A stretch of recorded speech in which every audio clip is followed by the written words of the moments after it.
राम की बात कर रहे हो। ऋषि को उसने मारा, बाली को उसने मारा, राम ने मारा था ना बाली को, छिपका जो मारा था। वो राम के जितने भी कर्तव्य कार्य थे तो वो भगवान के काम थोड़ी थे। और फिर दूसरा नंबर मेरी समझ में ना आवे, पूरा कुनवा ने भगवान का ठेका ले रखा।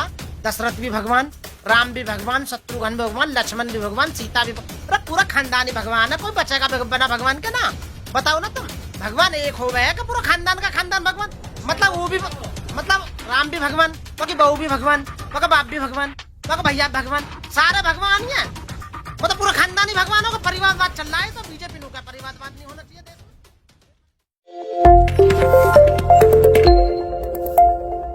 ये जो दिव्य कीर्ति हैं वो जाति से ब्राह्मण है, आपको मैं बताऊं। और वो आईएएस दृष्टि कोचिंग सेंटर के शायद हेड है या वहाँ पढ़ाते हैं, फाउंडर मेंबर है वहाँ पे। और वो हिंदुओं के ही नहीं बल्कि वो बाबा साहब और भगवान बुद्ध और सबके बारे में बहुत ही अच्छी अच्छी बातें बताते हैं।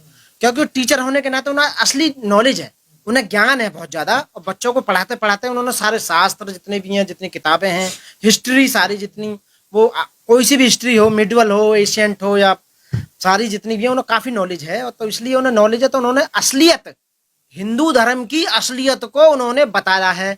और जो सच्चाई बात बताएगा, जो सच्ची बात बताएगा यहाँ पर, वो दुश्मन है हिंदुओं का, आरएसएस का। जितने भी कट्टर आरएसएसवादी हैं, बीजेपी वाले हैं, वो ऐसे लोगों को बिल्कुल भी सहन नहीं कर सकते जो हिंदू धर्म के किसी देवी देवता या उनकी किताब या हिंदू धर्म के किसी भी जो उन्हें आगे बढ़ाने वाले जो भी तथ्य हैं उनके बारे में बात करेगा या बोलेगा या उनकी सच्चाई बताएगा, उन्हें वो दुश्मन नजर आएगा। तो इसलिए दिव्य कीर्ति जो है वो उन्हें इस समय दुश्मन नजर आ रहे हैं। और खासकर इसलिए दुश्मन नजर आ रहे हैं वो कि ये तो हमारी जाति का है, ब्राह्मण होने के बाद भी, एक ब्राह्मण जाति से होने के बाद भी फिर भी हिंदू धर्म को वो पूजने का मतलब बदनाम करने का काम कर रहा है। कौन करी है? बिल्कुल करी है, उसके प्रूफ है, सारे प्रूफ है। उसमें जो इतने दलित साहित्य हैं, शास्त्र है, उनमें लिखा हुआ है कि यहाँ सम्मुख ऋषि को राम ने मारा था, मर्डर किया था। आज के जमाने में होता तो राम पर सबसे पहले केस चलाता मैं, दलित मर्डर केस चलता उस पर सम्मुख ऋषि के हाथ पे। समझ रहे हो ना? राम की बात कर रहा हूँ मैं। और फांसी पे चढ़ता राम, उसके गले में फांसी का फंदा लटका के ऊपर चढ़ा दिया जाता राम। आज की डेट में सम्मुख ऋषि को मार देता। आज की डेट में बीजेपी वाले, आरएसएस वाले या राम के जितने भी वंशज हैं, आज किसी दलित उसकी ऋषि की या किसी शिक्षक की हत्या करोगे, क्या होगा? 302 लगेगी ना। क्योंकि उस समय जब मारा था तो उस समय लॉर्ड मैकाले नहीं था। सन 1860 में जो आईपीसी बनाई थी उस समय लॉर्ड मैकाले बना नहीं पाया था। और शायद उसके जमाने में लॉर्ड मैकाले होता, 1860 की आईपीसी होती तो 302 में राम को फांसी होती 100%। आप हिंदुओं की भावना भड़का रहे हैं। भावना नहीं भड़का रहा हूं मैं, केस। अरे कमाल है यार, केस है। भावना का क्या मतलब है? राम ने उसको मारा, मर्डर केस हो गया ना। तो मैं सिर्फ प्रभु राम की बात। अरे काय का भगवान यार, कमाल है। भगवान मर्डर करता है कहीं? भगवान कैसी बात कर रहे हो? राम को भगवान मान रहे हो तुम? कैसी? हाँ, किसने माना राम को भगवान? बताओ। इंसान है वो, इंसान का पैदा हुआ था ना, वो दशरथ का पुत्र था, दशरथ का पुत्र था ना वो। तो राम भगवान कैसे होगा भाई? मेरे को बताना कैसा भगवान है? मैं यही तो पूछना चाह रहा हूँ। ऐसे कौन से सबूत है उन्होंने भगवान ऐसा उन्होंने कौन सा काम कर दिया? बताओ। सीता को उन्होंने बेचारी को अग्नि परीक्षा के लिए तैयार कर दिया। आप बताइए, अपनी बीवी पे जिसने शक किया हो है कि तू वहां रावण के पास रह के आई है, तुझे अपने उसका सत्य का प्रूफ देना होगा। समझ रहे हो ना? तब वो राम की बात कर रहे हो। ऋषि को उसने मारा, बाली को उसने मारा, राम ने मारा था ना बाली को, छिपका जो मारा था। तो राम के जितने भी कर्तव्य कार्य थे तो वो भगवान के काम थोड़ी थे। और फिर दूसरा नंबर मेरी समझ में ना आवे, पूरा कुनवा ने भगवान का ठेका ले रखा। दशरथ भी भगवान, राम भी भगवान, शत्रुघ्न भी भगवान, लक्ष्मण भी भगवान, सीता भी, पूरा खानदानी भगवान है। कोई बचेगा बिना भगवान के ना? बताओ ना तुम। भगवान एक हो गया कि पूरा खानदान का खानदान भगवान? मतलब वो भी, मतलब राम भी भगवान, बाकी बहू भी भगवान, बाकी बाप भी भगवान, बाकी भैया भगवान, सारे भगवान ही है। मतलब पूरा खानदानी भगवानों का परिवारवाद चल रहा है। तो बीजेपी का परिवारवाद नहीं होना चाहिए देश में। तो ये परिवारवाद भगवानों का क्या परिवार होते होंगे? बताओ तुम। अच्छे कर्म थे ना। अरे मैं ये कह रहा हूँ, अच्छे हो या गलत हो, भगवान तो एक ही होगा ना। जनता उन्हें भगवान मानती है। मैं तुम्हारे कहने से, जनता के कहने से मानो भगवान राम, ठीक है जी, राम भगवान थे। वह घरवाली कौन सी सीता जो होगी? लक्ष्मी। बताओ ना। लक्ष्मण कौन सा भगवान होगा? दशरथ कौन सा भगवान होगा? बताओ ना तुम। और भरत, शत्रुघ्न, ये कहाँ के भगवान होगा? पूरा खानदानी भगवान होगा? मेरी समझ में ना आवे। आप लोग सोच समझ कर हिंदुओं की भावना को भड़काते हैं। आप लोगों का षड्यंत्र है ये। इनकी भावना रबड़ की है भैया, पानी की बनी हुई है, बड़ी जल्दी गीली हो जाए ये।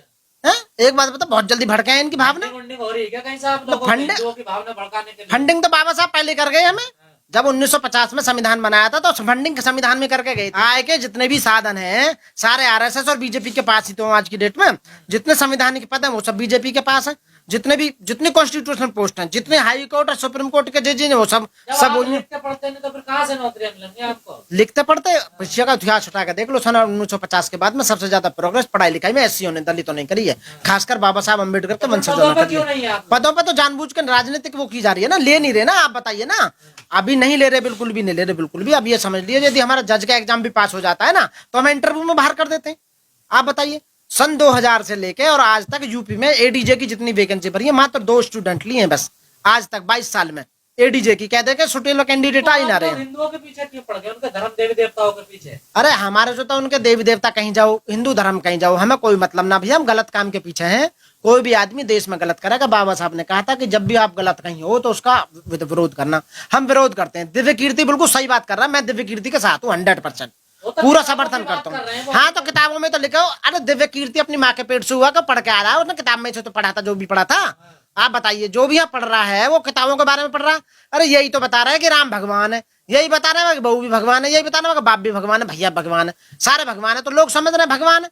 हमने पढ़ लिया किताब में कि भगवान नहीं है, तो जब तो कह रहे हैं भगवान नहीं है। एक जो नास्तिक होता है ना, वो ज्यादा कलबंद होता है आस्तिक से। एक भगवान को मान लो। बोलिए सीता माता, राम। अरे मैं सीता माता क्या बोलूं, राम की बहू बोलूंगा मैं? तो उसकी घरवाली नहीं क्या वो? मैं माता होगी तुम्हारी, मैं तो बोलूंगा उसकी पत्नी थी वो, तो राम की ही ना उसकी बहू। बताइए, राम की घरवाली थी ना वो। जेल हो सकती है। अरे यार कैसी बात कर रहे हो, जेल? तो मैंने ऐसा भाई कौन सी बात बोल दी जो जेल हो जाएगी? बताइए। भगवानों के खिलाफ बोल रहे हैं उल्टे सीधे सब। पहले तो भगवान के प्रूफ ही ना दे इसके अंदर। जब ये कोर्ट में प्रूफ करेंगे कि ये भगवान है, पहले तो इन्हें हम तो कहना भगवान है तो बुला कला भगवान है, वो स्टेटमेंट देगा। भाई मेरी समझ ना आवे थी, मैं भगवान को बुरा बोलता हूँ। तो भगवान की 2 औलाद है, एक तो मानने वाले, एक मेरे जैसे ना मानने वाले। तो भगवान के लिए दोनों बराबर है। अब मैं भगवान के लिए उल्टा बोलता हूँ, भगवान को गाली देता हूँ, तो मुझे भगवान दंड देगा या ये मेरा जो बराबर का भैया वो देगा मुझे दंड? यही तो शिकायत है उन लोगों की कि आप हिंदू देवी देवताओं का अपमान करते हैं, दूसरे धर्म के कुछ नहीं बोलते। अरे मैं इसलिए उनके अपमान करूं देवी देवताओं का, इसलिए वो कभी तो आएगा जमीन पे उतर के जो मेरे को दंडित करेगा, मारेगा मुझे। मैं उसे देखना चाहता हूँ, भगवान को कितनी ताकत है उसके अंदर। बताओ, वो तो जो दूसरे आदमी जो बेचारे आहत हो रहे हैं, वो तो मेरे भैया हैं, वो मेरा भैया है। वो तो मेरे घर में एक भगवान को मानने वाला, एक नहीं मानने वाला, तो हम दोनों में आपस में लड़ाई हो रही है। तो भाई टीचर बिल्कुल सही इतिहास बता रहा है, जो सच्चाई है वो बता रहा है, इतिहास में लिखा हुआ है सारा। ऐसा थोड़ी है। आहत गैंग है ये, जो जिनकी भावनाएं आहत हो जाती हैं, आपको नहीं लगता इनका कारण है? अरे भैया कोई आहत नहीं होती, मलाई मार रहे हैं टोटल। जितने भी नू कह रहा है मेरे को बता दे किसकी आहत आ रही है। सबके अकाउंट भरे पड़े हैं। इतना मोटा माल लिया है, आय के साधनों पे इतना कब्जा कर लिया है, उन्हीं की आहत हो रही है। ये आहत जो उनकी जो भावना आहत हो रही है, जिस आदमी की भी भावना आहत हो रही है, ये समझ लो उसने मोटी मलाई मार रखी है भैया, पूरी मोटी मलाई मार लूट के खा लिया। बेईमान आदमी, एक नंबर का बेईमान है, लूट का धर रखा होगा। अकाउंट छान लो, उसके नाम पे पेट्रोल पंप मिलेंगे, उसके नाम पर गैस एजेंसी मिलेंगे, स्कूल मिलेंगे, इंस्टीट्यूट मिलेंगे। 22 प्रतिज्ञा आज की ली, वो 14 अक्टूबर 1956 को बाबा साहब ने ली थी वो। और वो जो है इनके केंद्र सरकार का जो वो डिपार्टमेंट है अम्बेडकर फाउंडेशन, उनके जो मंत्री हैं उन्होंने भी छपाई थी, वो किताबों में छपी पड़ी है। हमको अपने पास से लेके आए उन्हें बना के 22 प्रतिज्ञा ने, वो बाबा साहब ने ली और सदा से ली जा रही है, तो हमने भी ले ली। तो आप लोगों पर दबाव बना रहे हैं ना? किस चीज का दबाव बना रहे हैं? प्रतिज्ञा लीजिए, 22 प्रतिज्ञा वापस लीजिए। ना अपनी मर्जी से ले रहे हैं, अपनी खुशी से ले रहे हैं, सारे जो ले रहे हैं, कोई प्रॉब्लम नहीं है। 10,000 लोगों के आज सुप्रीम कोर्ट भी खतरे में पड़ गया है। सुप्रीम कोर्ट चिंतित है। वो ये कह रहा है कि सरकार से, सेंट्रल गवर्नमेंट से, आज के पेपर में मैंने पढ़ी कि इस पे सब पर ठेका आप ये बचाने का है, इस पे कानून लीजिए, जबरन धर्म परिवर्तन नहीं होना चाहिए। सुप्रीम कोर्ट को चिंता होने लगी है। जब 10% ईवीएस सुदामा कोटा देने के बाद भी सुप्रीम कोर्ट के जज संतुष्ट नहीं हुए, तो वो चाह रहे हैं कि सरकार से ऐसा कानून बने जैसे कि भाई जबरन धर्मांतरण। अरे जबरन कोई धर्मांतरण लेता होगा? अपनी खुशी से धर्मांतरण करते हैं जो भी आदमी करते हैं। आप बताइए, कोई मोमडन बनना है, कोई ईसाई बनना है, कोई बौद्धिस्ट बनना है, कुछ भी बनो।